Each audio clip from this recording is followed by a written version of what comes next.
Dear learners, I am Christina Georgy, your academic counselor for the course code BEGAE-182, which is titled English Communication Skills.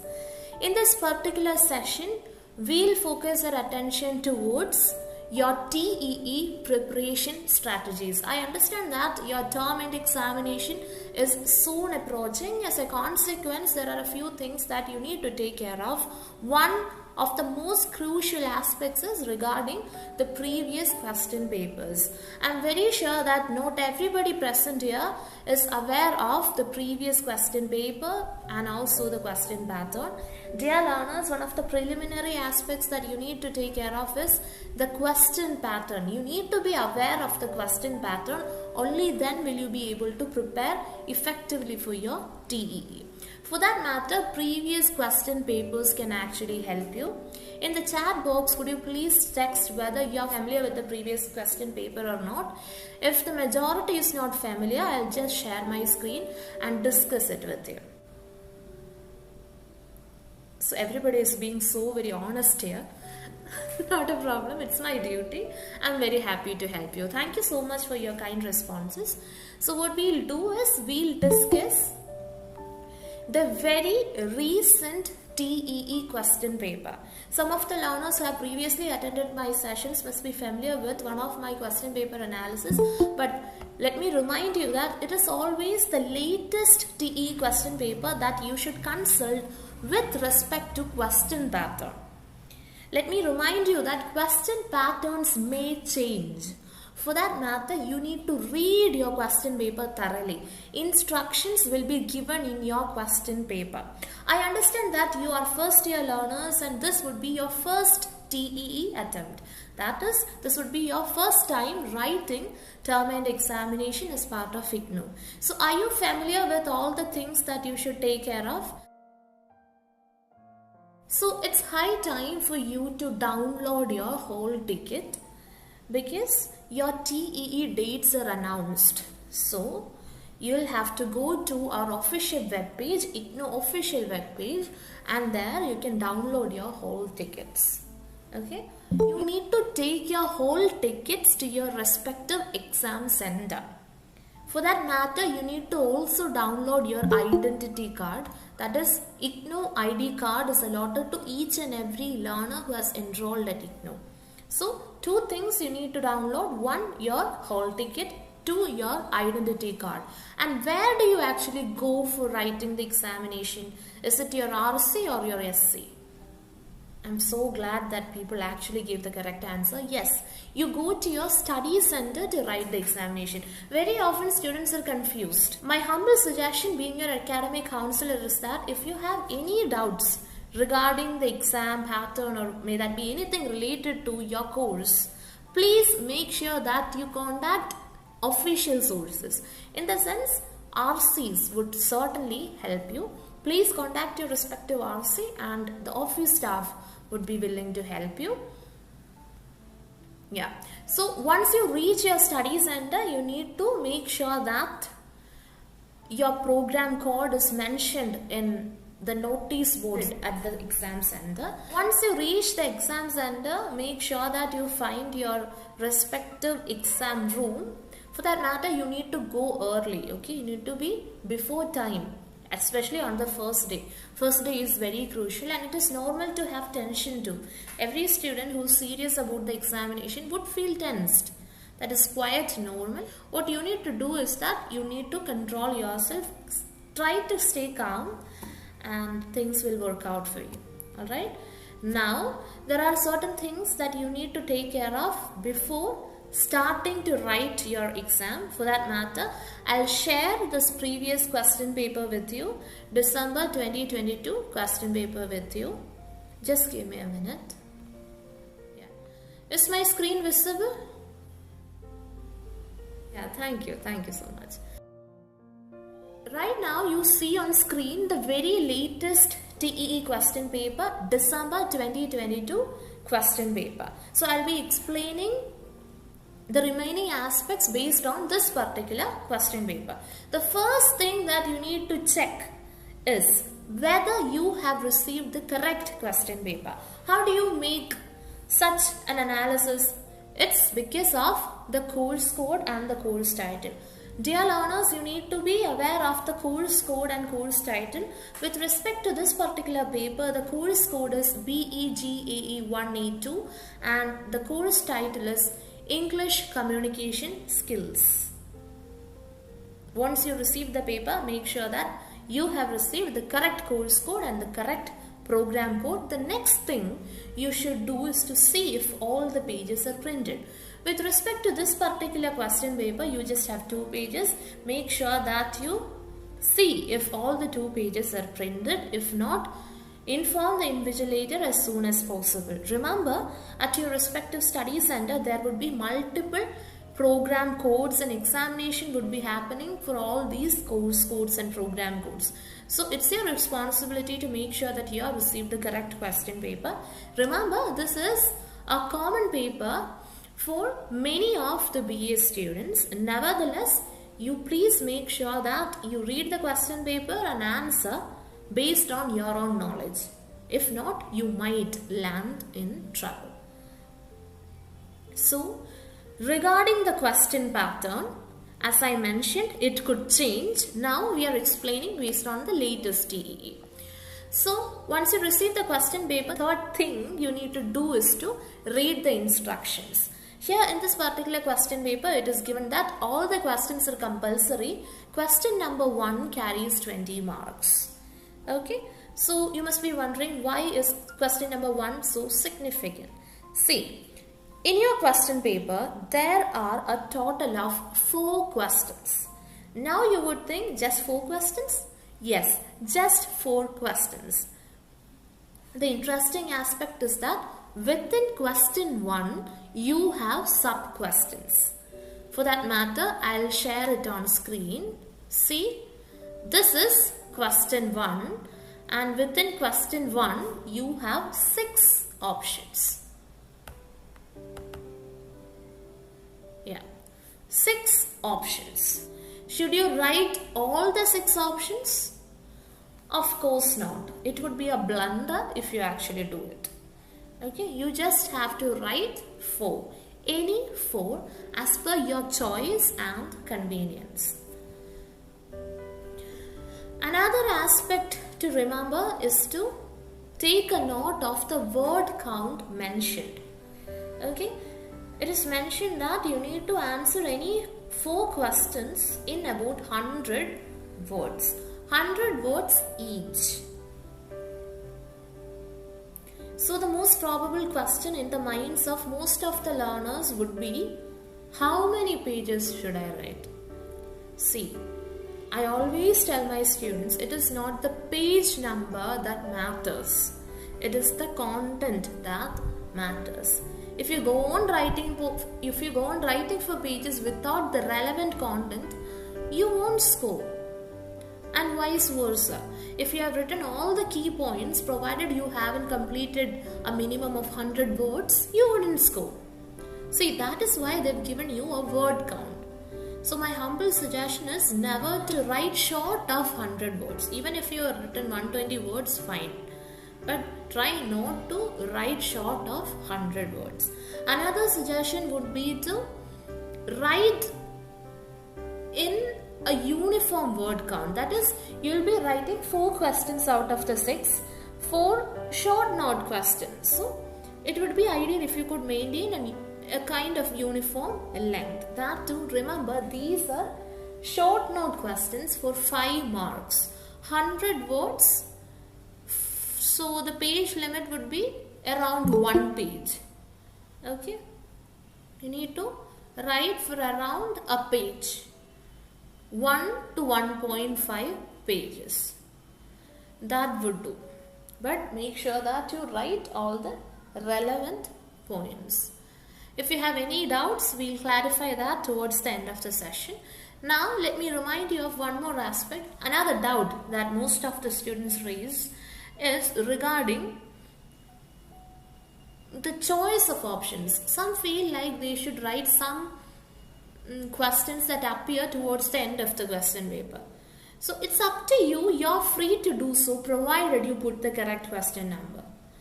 Suppose you are not answering the questions in order and you have not put the correct question number, I can't assure you that everything would go fine for you, because it depends on the evaluator.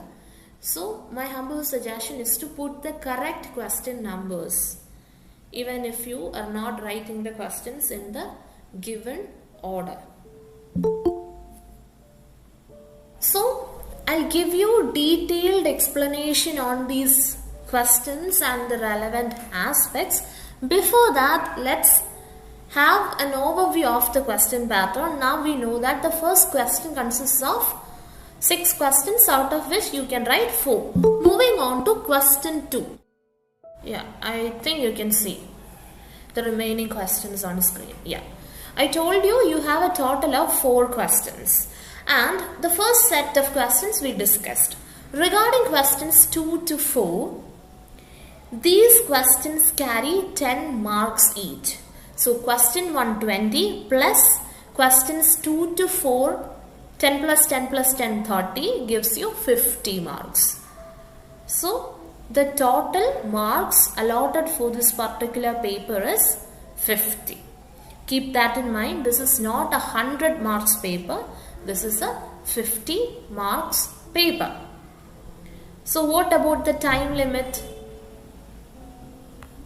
You need to complete your exam within 2 hours. Okay, 50 marks and 2 hours. Dear learners, you don't have to panic, for you will get sufficient time, provided you plan your answers and write without any kind of hindrances or disturbances. Try not to leave pages or to waste time. Regarding questions 2 to 4, very often they ask you practical questions. Only those short notes would be the theoretical aspects and the remaining ones would be practical questions. So very often they ask you a question on formal letter. So make sure that you study the format of a formal letter. I'm very sure that this wouldn't be tough for anybody attending this session, because during your school days you must have studied how to write a formal letter. Even as part of our study material, the very last unit of our study material deals with how to write a formal letter. Regarding the next question, also it's a practical question, and we'll discuss those questions in detail. And now let's start discussing these questions in detail. Alright? So firstly, question 1, sub-question 1. Describe 2 functions that visuals help us to perform easily and effectively. So those who have attended my last session must be familiar with the course overview. That is, you know that we have 3 blocks to study. Right now I'll help you with these particular answers, and in our next session we will discuss the most important units and most important questions to keep in mind while preparing for your TEE. Now this particular answer falls under block 1, unit 1, and under section 1.4 you could see the different types of communication. Alright, that reminds me of the question booklet. I'm not sure whether you are familiar to the question booklets that are provided at the study centers. That is, you wouldn't be given individual answer papers. What you will receive is that you are provided with answer booklets. That is, you will have around 26 pages to write. The 27th page will be for rough work, and the last page would actually contain certain instructions. Alright, so you have plenty of pages, 26 pages. You would never fall short of pages in your answer booklet unless you leave blank pages or you cut off answers or other stuff. Alright, yes, that would do. Now, moving on to the second question. What is the appropriate language and tone while attending a meeting, and why? For all students who are familiar with the study material, I am referring to the IGNOU official study material, you would have an idea that this is a question from the unit on meetings. Okay, you have to study meetings and GD in detail. So this falls under the second block, block 2, unit 3, section 3.3, meetings. Alright, so when you answer, make sure that you don't mention just the answer. As it is a 5-mark question, you will have to give an introduction to meeting and thereafter come to this relevant points and then you can conclude. Alright, that is how you need to frame your answer. Remember, it's a 5-mark question. The next question, I am very sure that all of my learners would certainly attempt. It is a straight, direct question on non-verbal communication. You all know that communication could be verbal or non-verbal. Non-verbal communication could include body language or even silence.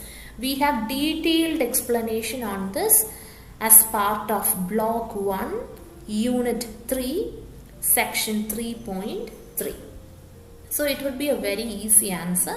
Make sure that you write all the sufficient details. So why are we discussing this previous paper? It's not because you'll receive the same questions for this TE. See, this discussion would certainly facilitate you in identifying the question pattern 1, in understanding from which blocks they ask questions 2, and the third point would be, if you are lucky, you will see similar or even the same question. That is how important the previous question papers are. We will try to discuss a few previous question papers. Moving on to the fourth question. What are the various macro functions of communication? So this is a very expected question, quite an easy one. So I'm very sure if this comes, everybody would answer. So this is part of block 1, unit 1, section 1.2. You could see this towards the end of section 1.2. That is right before that barriers to communication, section 1.3, you could see this. When you write this question, make sure that you don't write in bullet points. May that be for any question, please make sure that you do not write in bullet points. You are expected to answer in paragraphs with respect to your answer sheets. Okay, it's okay even if you write in a single paragraph, but so you might feel like, see, there are points mentioned and how will I write that? Of course, you can put numbers and write the main point, but after that you need to explain this aspect in maybe a few lines or in a paragraph. Alright, so you know how to do things. So moving on to the fifth question. Remember, you don't have to write all the questions for your exam. You need to choose any two. For that matter, choose those questions you feel like you can write for 100 marks, provided you write the relevant points. Okay? Yes. Write a short note on the essentials of a group discussion. See, it is a very easy question, a very straight question. So this falls under block 2, unit 3, section 3.2.2. And remember, as this is a short note, before you straight away move on to the essentials of a group discussion, do not forget to mention what a group discussion is. That is also important. Mention what a group discussion is and then only move on to the essentials of our group discussion. Moving on to the last question of this section or this question type. Question number 6. Explain interpretive reading with examples. So this is also a very straight and easy question. This often becomes an essay question. If it is an essay question, the question would be to elaborate on the 4 levels of reading. Now it is being asked as of a short question. So you just have to mention this particular aspect, interpretive reading. So this is part of block 3, unit 1, section 1.6. let me emphasize that this section is very important. At times they would ask you an essay question. Okay, so please be prepared. We'll discuss all the relevant topics and units to cover for your TEE in a separate session. Okay, so that's all regarding the first question. Shall we move on to the second question? Yeah, thank you so much for the response. Moving on to the second question.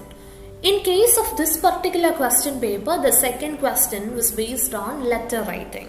Let me read this out for you. Write a formal letter to the director of a firm stating your acceptance of the offer of appointment as a research associate in the firm. Also mention the time needed for joining. The letter should be addressed to the director of the firm. So it's a very descriptive question. Most of the relevant aspects to be mentioned in the paper is actually mentioned in the question paper itself. There would be a page provided for you for rough work. There you can actually jot down the relevant information and you can plan your answers. Please be aware of the right format for letter writing. This is given as part of Unit 4 of Block 3 of your respective study material. Okay. At times they could ask you a different question as part of question 2. So always be prepared. There could also be descriptive theory questions like which are the barriers to communication. There could be a question, essay question for 10 marks. If it is such a theoretical question, you will have to write as if it's a long essay. That is, it should exceed 200 words even if it is not mentioned. I repeat, if it is a theoretical question that comes as if an essay question, remember it would be a 10-mark short essay question. For that matter, even if not mentioned, your answer should exceed 200 words. That is double the length of what you write here. Maybe 2 to 2.5 pages long. Let me re-emphasize the fact that it is not the page limit or the word count that truly matters. It is just the content that really matters. Unless you write the relevant points, you wouldn't score. Okay, moving on to question 3 in this particular question paper. Prepare a 5-minute presentation on how to prepare for a job interview. So you must be familiar with this question pattern. That is, even for your TMA, I'm referring to the assignments that you must have submitted at your respective study center. You must have already done this. Okay, the same aspect. So presentation falls under block 2 of your study material. Unit 4 of block 2 gives you an overview of presentation skills. Moving on to the fourth question, it is a question on group discussion. There you get options. Remember, in case of questions 2 to 4, you don't have options. These questions will be compulsory. The specific question could differ. For that matter, you need to consult the previous question papers. Here, this group discussion question has options and you are free to write on any one for 10 marks. I am sure you are familiar to this format, for you have written your assignments. Alright. So that's all regarding this question pattern. Let me actually help you out with a tip. That is, if you have observed, you could understand that certain blocks are more important than the others. In the sense, there would be specific questions from specific units. We'll discuss that as a separate session.